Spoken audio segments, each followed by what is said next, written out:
partner is Andrea DC Balog. Today, we are going to review a product for our physical science activity. This product is Brilliant AHA Serum and This is O Serum. this product is Face and Body Resurfacing Serum.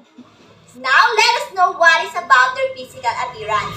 In Brilliant AHA Serum, the product is watery, has a strong scent, color pink, and placed in the small bottle. The packaging is good because the product is safe and does not leak. And it is also easy to carry anywhere because it is small and you can put it anywhere. The texture is also good because it is not sticky to the skin, and even if it has a strong scent, it doesn't irritating to the nose. The color is also cute to look at. And in Uwu Serum, The physical appearance in O Serum, it's red color, odorless, sticky, and just in a small bottle. The O Serum is well packaged and there's no damage. It is just in a small bottle of serum, so you can bring it everywhere or put it everywhere. This product is odorless and doesn't hurt your nose. The smell is nice and it smells like vanilla lace. And also when you put it or rub it on your skin, it's sticky. now let us know what is the active ingredients inside this product. In Brilliant AHA Serum, there are AHA or alpha hydroxy acid, niacinamide, vitamin C, hyaluronic acid, L-ascorbic acid, and hydrolyzed collagen. Let us know what is the effect of some of these active ingredients. The AHA or alpha hydroxy acid is also an exfoliant as it removes the dead cells from your skin, leaving it smoother, finer, and more hydrated. It is also known to treat fine lines, irregular pigmentation, age spots, and enlarged pores. Niacinamide is a lifesaver. Not only is it very versatile as it can be used for all skin types, it also protects your skin from inflammation.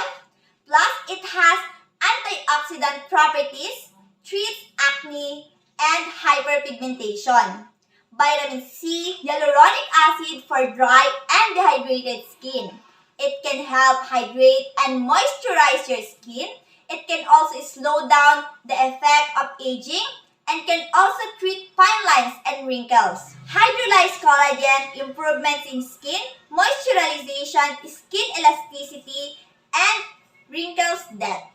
Now let us know the active ingredients in O Serum.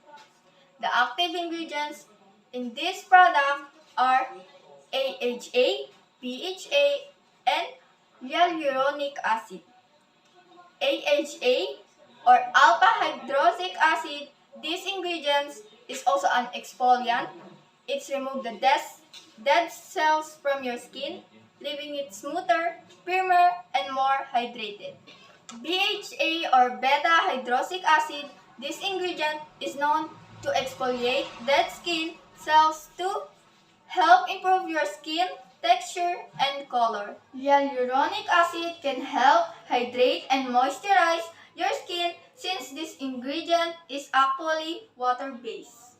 Let us know the guidelines or precautions in this product. In Brilliant AHA Serum, the precautions are sunburn alert. This product contains an alpha hydroxy acid or AHA that may increase your skin sensitivity to the sun, and particularly the possibility of sunburns. Use sunscreen, wear sun protective clothing, and limit sun exposure while using this product and for a week afterwards. The precaution in O Serum are for external use only, keep away from open flame, store away from direct sunlight and heat. Lastly, let us know the efficacy rate in this product. In Brilliant AHA Serum, the product is good. It's super effective, it's very nice on the skin, and it's not sticky, so it's good to use. It's also easily absorbed by the skin. The smell is okay too because even if it has a strong scent, it's not irritating to the skin and nose. The efficacy rate of O Serum heals active acne, even prevent future breakouts, soften blackheads, making them easier to extract, diminish the look of wrinkles and fine lines, brighten the skin and improve dullness, improves appearance of hyperpigmentation, make the skin look pale, firmer, and clearer, smooth. Thank you for watching our product review. Again, this is AHA or Brilliant Serum. And this is UO Serum.